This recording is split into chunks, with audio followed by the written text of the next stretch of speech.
What's going on, everybody? Sonar here, and for this Outside the Box, let's talk about birds, because wintertime is one of the best seasons to follow fish-eating birds like gulls, grebes, loons, and even pelicans around, because they show you exactly where the schools of bait fish are, and by finding the bait fish, you're going to find the bass too.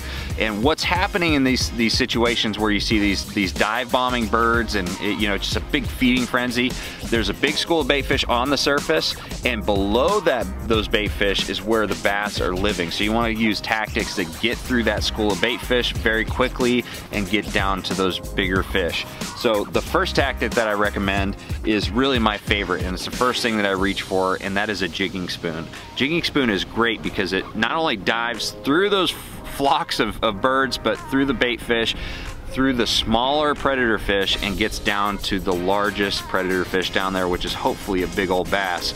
And you just essentially cast it out through the madness, let it fall down to the bottom, and if it hits the bottom, just kind of rip it off the bottom several times, let it flutter back down, and then reel back in, make another presentation. And you can also fish it vertically too, which is really good if you see them on the graph.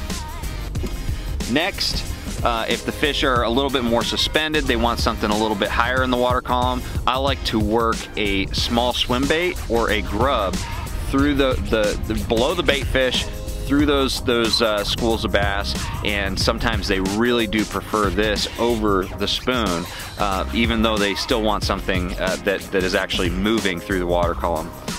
But in a situation where they want something that's really slow, they're a little bit more finicky, they need something a little bit more finesse, a drop shot is a great option.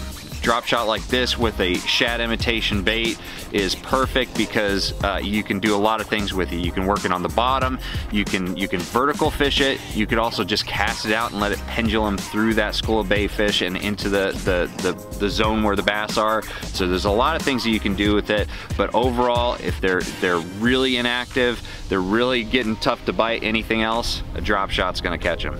So overall, if you see birds diving down on bait fish, there's got to be bass below them. So try these 3 different tactics. I think these cover a lot of different situations, and you're going to catch more fish. I'll see you guys out in the water.